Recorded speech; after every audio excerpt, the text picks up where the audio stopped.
Drugi aspekt je psihološki, a ne, dejansko te ljudje, ki se spopadajo s svojo telesno težo, svojo samopodobo, z svojo, kako sami sebe vidijo, a ne, dejansko, če ti gledaš neko lepo oblekico, a ne, in prideš v trgovino in ti pač prodajalka pove: "Glejte, vaše številke pa nimamo, ne."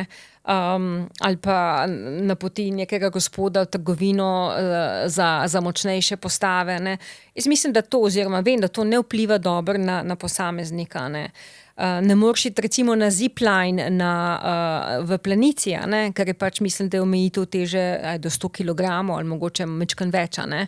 Ne greš v zabaviščnem parku na te razne vlakce in atrakcije, ker se pač bojiš, da boš kar umrl, lahko kar umreš dejansko zaradi nekih, srčno-žilnih težav, a ne. Tako da to je ta psihološki efekt, da praktično ne moreš delati vseh stvari, a ne. Drugi oziroma tretji pa ta socialni, da se te ljudje izogibajo tudi druženja, da se izogibajo raznih aktivnosti, da dejansko so omejeni, predvsem pa tudi sami sebe omejujejo. Težje verjetno dobijo partnerja, a ne?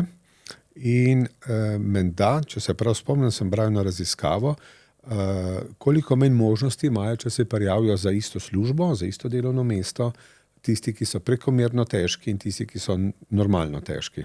Ja, to je res, dejansko je ta faktor zelo pomemben, in res dokazan v večih študijah, ja, res je.